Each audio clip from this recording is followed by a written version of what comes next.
कहाँ जाना है? कहाँ जाना है मैडम? कहाँ? शादी के पहले आता है सीजन शादी.com का। आज ही डाउनलोड कीजिए।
सारे जहां में धूम के इस एपिसोड में नाजरीन मैं मनिल आपका खैर मकदम करता हूं।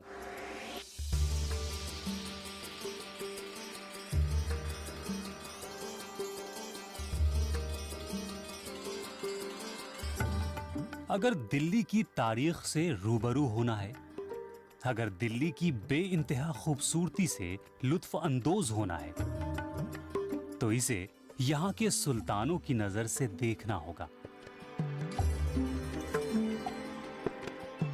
और अगर सुल्तानों की नजर से दिल्ली को देखना है, तो फिर यहाँ की इमारतों की जुबान पढ़नी होगी।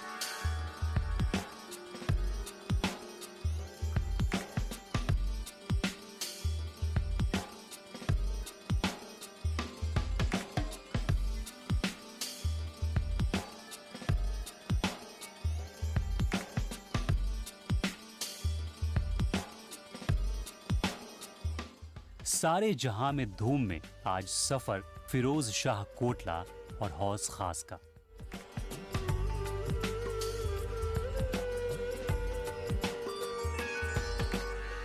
दिल्ली के शहरों और इमारतों की तारीख जानने के लिए माजी के झरोखे में झांकने की जरूरत है।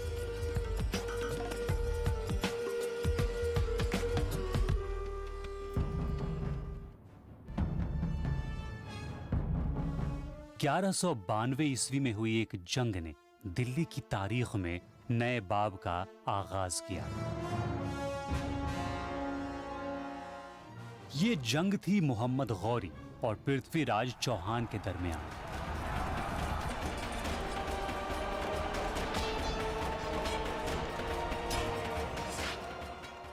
जंग का नतीजा मोहम्मद गौरी की फतेह और पृथ्वीराज चौहान की शिकस्त की शक्ल में तारीख में रकम हो गया।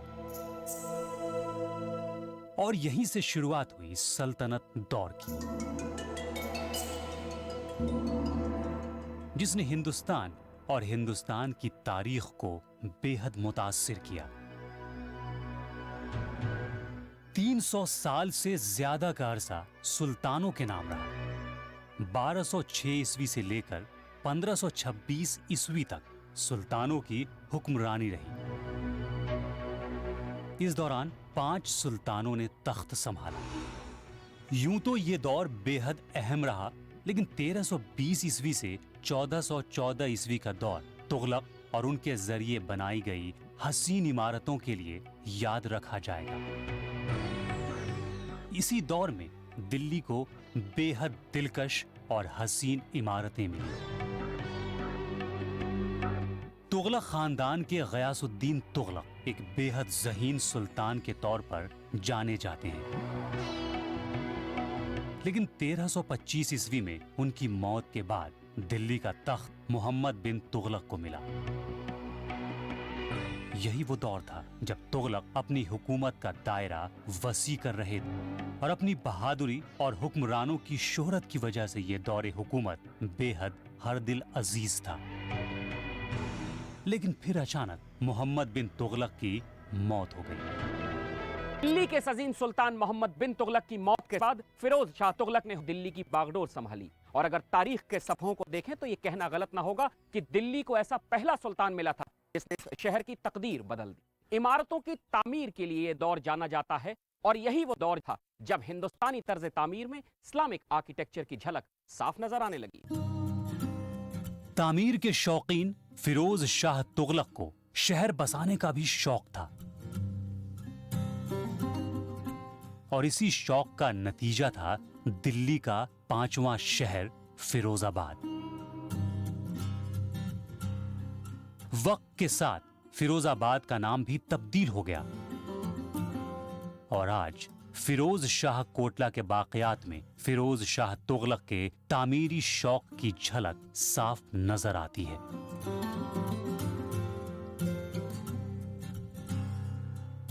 दिल्ली का हर बादशाह जिसके पास रिसोर्सेज होते हैं या क्रिएटिव इमेजिनेशन होता है और प्लानिंग होती है या कोई बड़ी वजह होती है, अपना शहर ज़रूर आबाद करता है। फ़िरोज़ शाह तुगलक ने भी अपना एक शहर आबाद किया 14th सेंचुरी में, जिसे फ़िरोज़ाबाद के नाम से जाना जाता था उस वक्त, और इस वक्त फ़िरोज़ शाह कोटला कहा जाता है। ये एक बहुत बड़ा और ख़ूबसूरत शहर था। इसके अंदर कई बिल्डिंग्स थीं और इम्पीरियल पैलेस था जो इस वक्त रिंग रोड से गुज़रते हुए देखा जा सकता है, जिसमें एक जामा मस्जिद थी, एक पब्लिक लाइब्रेरी थी, एक धूप घड़ी थी।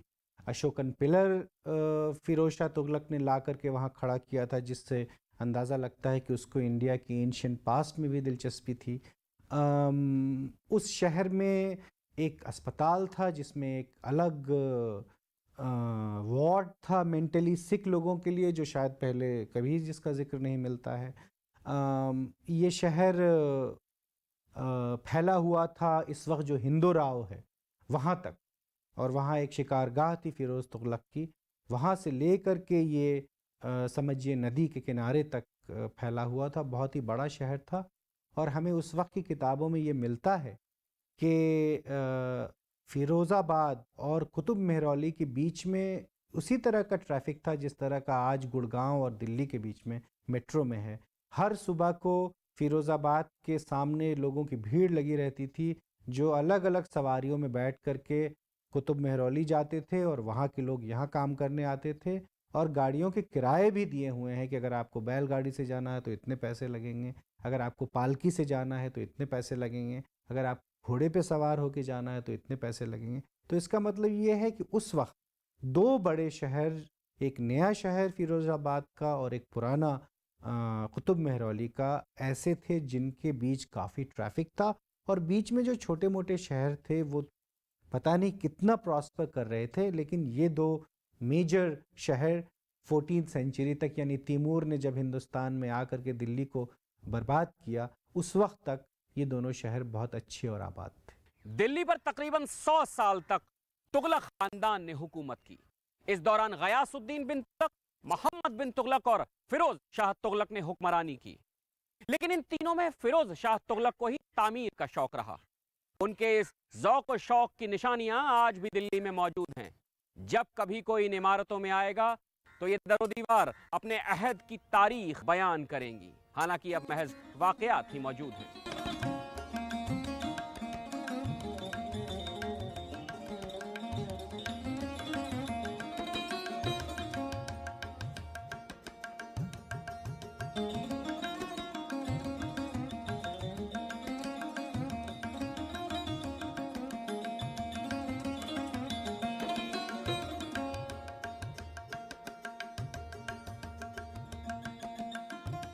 इन बाक़ियात को देखकर कभी यहाँ की रौनक और जिंदगी का एहसास होता है। यूं तो यहाँ सयाह कम ही आते हैं, लेकिन जो भी आते हैं वो इस इमारत के खूबसूरत माजी से रूशनास होते हैं। आज यहाँ वीरानी और दश्त सी तवील खामोशी है।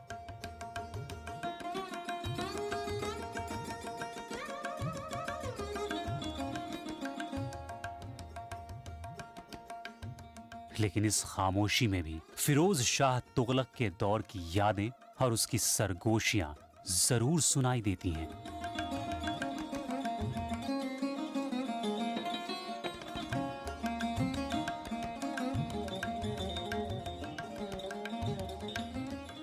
शहर की तामीर के बाद यहां बनाया गया फिरोज शाह तुगलक का महल।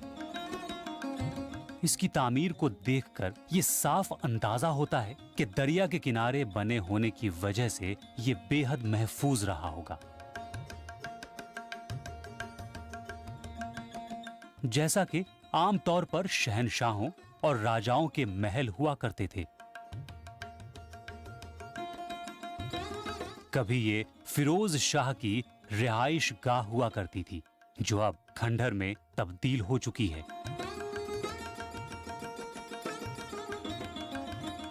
इसकी तामीर भी बड़े पत्थरों को जोड़कर दीवारों और दरवाजों की शक्ल में की गई थी।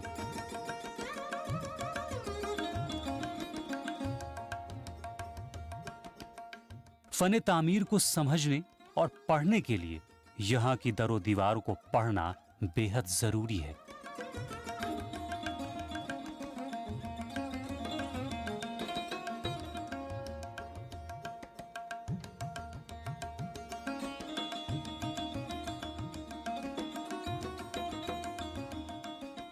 पंद्रह मीटर ऊंची दीवार इस किले के चारों तरफ हुआ करती थी।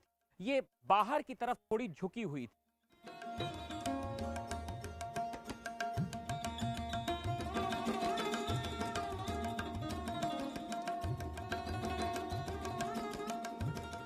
अंदर की इमारतें काफी हद तक मुनहदिम हो चुकी हैं और ये अंदाजा लगाना बेहद मुश्किल हो गया है कि कहां पर कौन सी इमारत रही होगी। लेकिन मुअर्रिखीन ने इस किले में अलग अलग महलों और इमारतों का जिक्र किया है। किले में एक मरकजी अहाता हुआ करता था, जिसका इस्तेमाल रियाया से मिलने और उनके मसाइल सुनने के लिए किया जाता था। बाद की इमारतों, खासकर मुगल दौर की इमारतों में भी इस तरह की तामीर देखने को मिलती है, जिसे दीवाने आम कहा जाता है।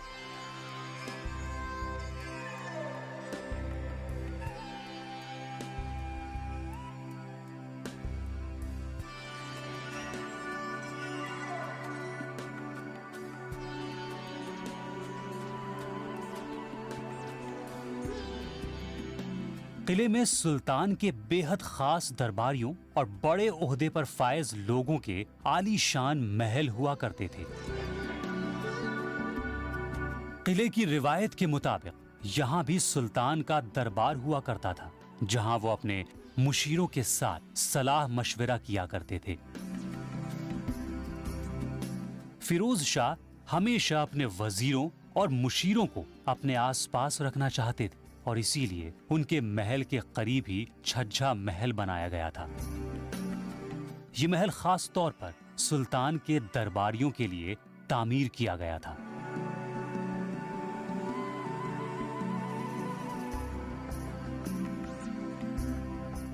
महल की तामीर में चूना पत्थर का इस्तेमाल हुआ। दीवारों पर चूना पत्थर का प्लास्टर किया गया था और इसके ऊपर खूबसूरत और दिलकश नक्काशी की गई थी। ज़ेबो ज़ीनत बढ़ाने के लिए फूल पत्तियों की नक्काशी की गई थी। इसमें मुख्तलिफ रंगों का इस्तेमाल हुआ था।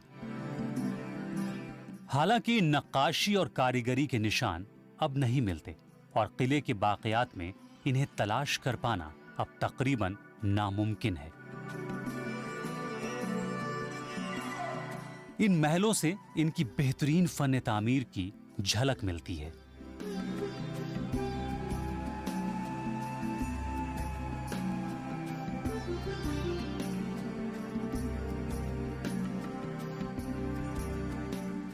हालांकि दरवाजे टूट चुके हैं, लेकिन इसके ऊपर रोशनदान अब भी मौजूद है। रोशनी और हवा का माकूल इंतजाम किया गया था। ये रोशनदान रोशनी के साथ साथ हर मौसम में बाहरी और अंदरूनी हरारत को मुतवाजिन रखने में मुआविन थे।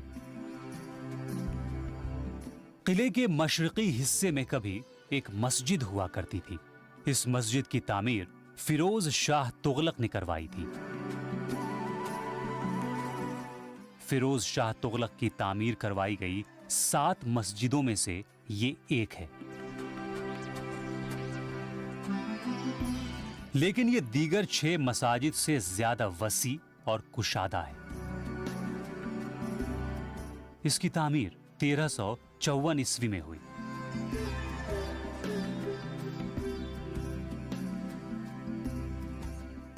अगर आप मस्जिद की निचली मंजिल में आए तो यहां छोटे छोटे कमरों की निशानियां मिलेंगी। गालिबन इन्हीं कमरों की बुनियाद पर मस्जिद की तामीर करवाई गई थी। हालांकि यह मस्जिद अब मुनहदिम हो चुकी है, लेकिन इसकी मगरबी दीवार को देखकर इसके वसी होने का बखूबी अंदाजा लगाया जा सकता है।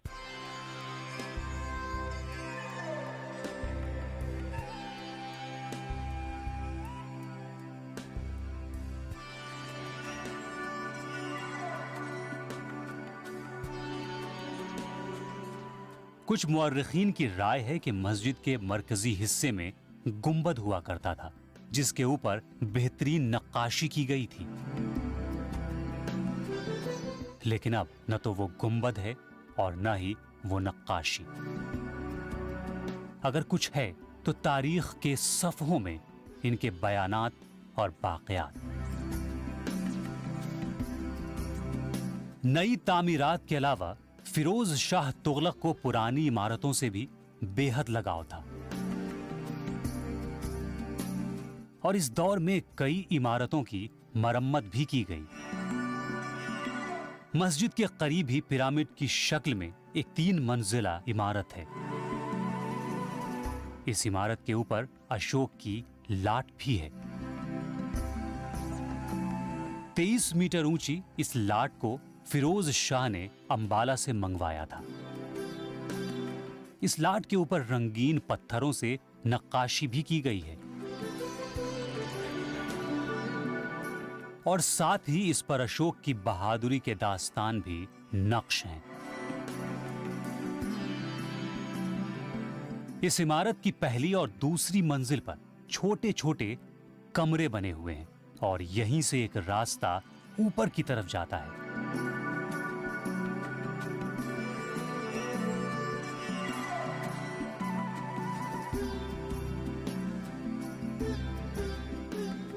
किले के अंदर बाजारों के निशान भी मिलते हैं और इन्हें देखकर यह अंदाजा लगाना ज्यादा मुश्किल नहीं कि फिरोज शाह तुगलक को शहर बसाने का किस कदर शौक था। रियाया को जरूरत की अशिया के लिए बाहर न जाना पड़े, इस मकसद से यहां बाजार बनवाए गए थे। हालांकि किले की तरह ही अब यह बाजार भी खामोश तमाशाई है, जो माजी के धंधलके में धीरे धीरे गुम होते नजर आ रहे हैं। इन बाक़ियात में एक बावली है जो अपने अहद की निशानी के तौर पर मौजूद है। उस दौर में जब भी कोई शहर बसाया जाता था तो पानी की किल्लत न हो, इस ख्याल से बावली की तामीर जरूर कराई जाती थी। फिरोज शाह तुगलक ने भी कई बावली की तामीर करवाई जो अब खुश्क हो चुकी हैं।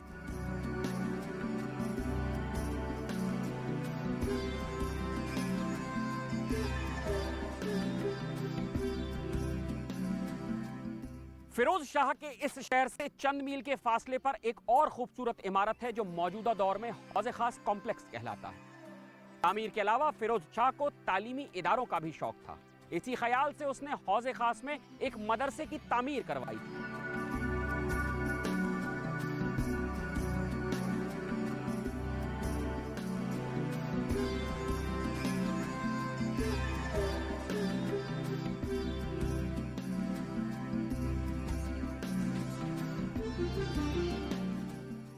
इस मदरसे को 2 हिस्सों में तकसीम किया गया था।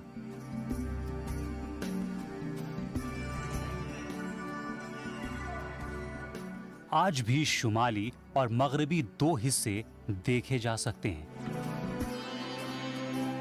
इनकी तामीर सुतूनों के सहारे की गई थी, जिनके ऊपर कमरे बने हुए थे। अपने दौर का यह काफी मशहूर अदारा था और यहाँ के तालीम याफ्ता तलबा को सल्तनत दौर में काफी इज्जत मिलती थी। ये इमारत हिंदुस्तानी और इस्लामी फन तामीर का बेहतरीन नमूना है। बड़े पत्थरों को इंटरलॉकिंग के जरिए एक दूसरे के साथ चस्पा किया गया है और इन पर कुरान की आयत नक्श की गई है। जब आप इन पत्थरों को गौर से देखेंगे तो फनी महारत का एहसास होगा। बड़े पत्थरों के ऊपर छोटे पत्थरों को रखा गया है और इसके ऊपर प्लास्टर किया गया है, जो उस दौर में नई तर्ज तामीर थी। इस अहाते में आपको कई और इमारतें भी दिखेंगी और यही मौजूद है फिरोज शाह तुगलक का मकबरा। इस पूरे अहाते को आज हौज खास कॉम्प्लेक्स के नाम से जाना जाता है।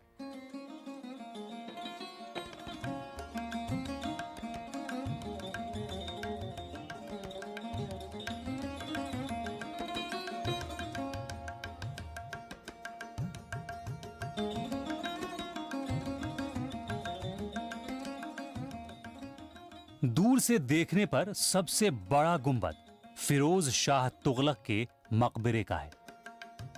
इस मकबरे की तामीर 1350 ईस्वी में की गई थी। अंदर रोशनी का माकूल इंतजाम किया गया था। हर वक्त ये मकबरा रोशन रहता था। गुंबद के अंदरूनी हिस्से में कुरान की आयत नक्श की गई थी। 1388 ईस्वी में फिरोज शाह की मौत हो गई और वो अपनी आखिरी नींद इसी मकबरे में ले रहे हैं। मकबरे से मगरिब की तरफ तकरीबन 65 मीटर में फैली हुई ये इमारत, शुमाली हिस्से की तरह यहां भी दोनों मंजिल पर कमरे बने हुए हैं। निचली मंजिल पर छोटे छोटे कमरे बने हुए हैं जिसमें मदरसे के तलबा रहा करते थे। इन कमरों में रोशनी और हवा का माकूल इंतजाम किया गया था। कमरों में झरोखे बनवाए गए थे। यहां से ठीक सामने मेहराब नुमा कमरे बने हुए थे जो अब मुनहदिम हो चुके हैं। इस अहाते में एक तालाब भी है जो अलाउद्दीन खिलजी के दौर का है।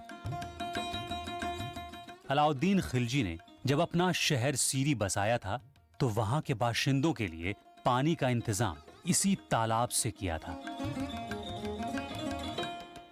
14वीं सदी में फिरोज शाह तुगलक ने इस तालाब को फिर से बनवाया।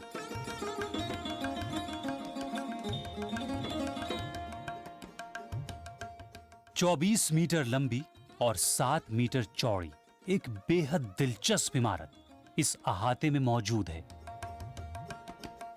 देखने में ये भूल भुलैया जैसी इमारत है।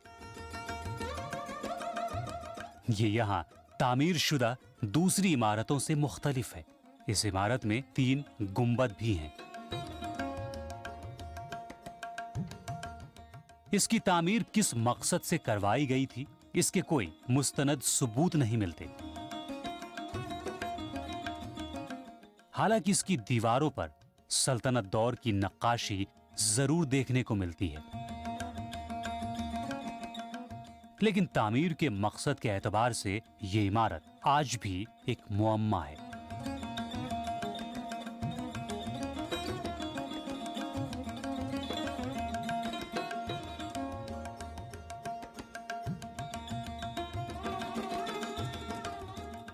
इस 3 गुंबद वाली इमारत के करीब ही एक मस्जिद की तामीर भी करवाई गई थी। आमतौर पर उस दौर की इमारतों में मस्जिद जरूर होती थी। यहां भी मदरसे के तलबा के लिए मस्जिद बनवाई गई थी। आमतौर पर जो मस्जिद तामीर की जाती है उसकी मगरबी दीवार बंद होती है, पर यह मस्जिद इस मामले में मुख्तलिफ है। इसकी मगरबी दीवार में मेहराब हैं और साथ में जीने भी हैं जो तालाब से मुत्तसिल हैं।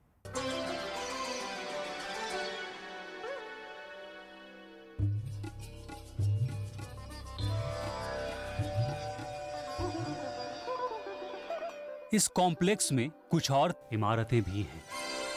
दूर से ये कुछ छतरियां नजर आ रही हैं। दूर से देखने पर ये एक जैसी नजर आती हैं, लेकिन अगर करीब से देखेंगे तो ये एक दूसरे से मुख्तलिफ हैं। यहां पे कब्रें हैं जो इस मदरसे के असातिज़ा की हैं। लाल पत्थरों से बनी इन छतरियों को छोटे छोटे पत्थरों के सहारे जोड़कर बनाया गया है। जबकि ऊपरी हिस्सा बड़े पत्थरों के सहारे तामीर किया गया है। यह फन तामीर के कायदों के बरअक्स है, जहां बड़े पत्थरों के प्लेटफॉर्म पर छोटे पत्थरों को रखा जाता है। तामीरी एतबार से तुगलक का अहद काफी अहम है। इसी दौर में कई नायाब और बेहतरीन इमारतें बनी हैं, शहर बसाए गए, आबादियां फैली। हिंदुस्तान की तारीख तुगलक के तामीरी शौक को कभी फरामोश नहीं कर पाएगी। ये वो दौर था जब इस्लामी फन तामीर और हिंदुस्तानी फन तामीर के इम्तिजाज से कई बेहतरीन और दिलकश इमारतें तामीर हुई। हिंदुस्तान अपने इन सुल्तानों का हमेशा एहसानमंद रहेगा। मेमारों के शौक, संगतराशों और कारीगरों की फन्नी सलाहियतों ने ऐसे ऐसे शाहकारों को जन्म दिया जो हिंदुस्तान के माथे पर अजमत का ताज बनकर जड़ गए। सारे जहां में धूम आपको ऐसी ही इमारतों और उनकी जबान से रोशनास कराने की काविश है। अगले एपिसोड में एक और इमारत और उसकी तारीखी अजमत के साथ हाजिर होंगे। तब तक के लिए मुझे दीजिए इजाजत। खुदा हाफिज।